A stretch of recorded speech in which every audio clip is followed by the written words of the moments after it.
নূতন সংসদ, তার বিরুদ্ধে আমি এক্ষুনি কিচ্ছু বলবো না। তিনি নূতন সংসদ, ভাঙড়ের ভৌগোলিক দিকটা তিনি বুঝুক, তারপরে বলবো নানা ব্যাপারটা। ভাঙড়ে তৃণমূলের শত্রু তৃণমূল কেন হবে? ঘরের শত্রু বিভীষণ বলে একটা কথা আছে, জানেন তো? আমরা সবসময় বলি যে ফিল্টারটা বাইরে থেকে করার আগে ভেতর থেকে করতে হবে। মানুষের চোখে মুখে যেটা আছে সেটা যে অন্তরে থাকতে হবে তার কোনো মানে নেই।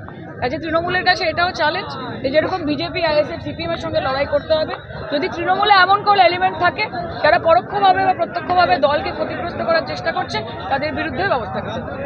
না, সেটা তো দলের পরিস্থিতির কথা আপনারা সবাই জানেন, যে এখানে একজন হারমাত তিনি দাবি করছে যে ভাঙড় আমার সব। একজনকে অবজারভার করেছে, একজনকে কনভেনার করেছে। যদি তিনি অবজারভার থাকতে পারে তাহলে কনভেনার তো থাকতে পারবেই। কনভেনার তো এখনো দল কোনোভাবে সিদ্ধান্ত নেয়নি।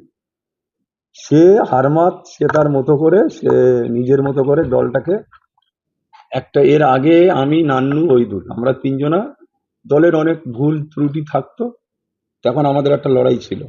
কিন্তু এখন যিনি, যে হারমাত 2008 সালে মমতা বন্দ্যোপাধ্যায়কে নিয়ে যেদিন জীবনতলায় মিটিং করি, তার লোকেরা, সে নেতৃত্ব দিয়েছে মমতা বন্দ্যোপাধ্যায়কে গুলি করা। সেদিন আমি মমতাদির পাশে ছিলাম, আমি মমতা বন্দ্যোপাধ্যায়ের একদম পাশে, আমি ছুটে এসেছি দিদির পাশে, যে আপনি গাড়িতে উঠুন, এখানে ওরা, এই হারমাত এখানে আছে, এরা গুলি চালাবে। সেই আরাবুল ইসলামকে যদি কেউ বলে চিনি না, জানি না, বা আরাবুল ইসলাম কে, আমি তো মনে করি যে গদ্দর যে আজকের যে বাজে কথাগুলো বলছে দলের, আজকে আপনারা বলুন তো, দলের মিটিং হয়েছে না আরাবুল ইসলাম আর হাকিমুল ইসলামের বিরুদ্ধে মিটিং হয়েছে? দলের সাংগঠনিক মিটিং কোনো বক্তব্য রেখেছে কোনো নেতা, যে আজকের দলের সাংগঠনিক পরিকাঠামো নিয়ে মিটিং, বা দলের সার্বিক উন্নয়ন নিয়ে মিটিং, বা দলের কিভাবে দলটা এগোচ্ছে এখানে সেই নিয়ে মিটিং? শুধু এখানে আমাদের দুই বাপুর বিরুদ্ধে বলার জন্য এই হারমাতরা আজকে এখানে কিছু নেতৃত্ব এনে আরাবুল হাকিমুল ইসলামের বিরুদ্ধে বলানো হয়েছে। নাম করে শওকত মোল্লার বদনাম করার চেষ্টা করছেন আরাবুল, কি বলবেন এটা নিয়ে? কি বলবো, দল বিরোধী কাজ বলবো।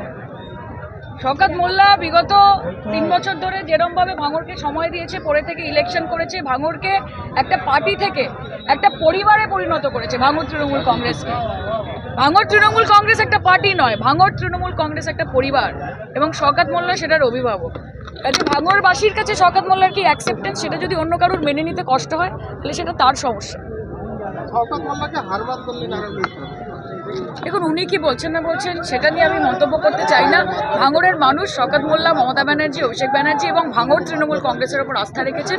সেটা নির্বাচনের ফলে আপনারা দেখতে পেয়েছেন, 2026-এ পুনরায় দেখতে পাবেন। ভাঙড়েতে এক শ্রেণী তৃণমূল কর্মীদের উপর হামলা হচ্ছে লাগাতার।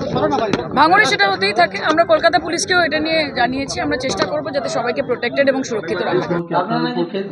ফেসবুকে আপনার কর্মীরা বা আপনার সমর্থকরা ফেসবুকে লাফালাফি করছে এই শওকত মোল্লা। ফেসবুক যদি শওকত মোল্লার লোকেরা লাফালাফি করে, আরাবুলের লোকেরা করবে না? আরাবুল কি ভাঙড় থেকে মুছে গেছে? যিনি কাল কটাক্ষ করেছে, আরাবুল কে? আরাবুল অমুক, আরাবুল তমুক। সে আরাবুলের হাত ধরে ভাঙড়ে এসছে। সে যদি এই ধরনের কথা বলে, আমি তো মনে করি ওনার জবাবটা ভাঙড়ের মাটিতে আগামী দিন মানুষ দেবে, ওনার মুখে ঝামা বসা দেবে ভাঙড়ের মানুষ। একটা 8 বছরের বাচ্চা আজ যদি আপনারা জিজ্ঞেস করেন আরাবুল ইসলাম কে, সে বলে দিতে পারে। আর একটা 64 বছরের পাগলা, সে যদি বলে যে আরাবুল কে, আরাবুল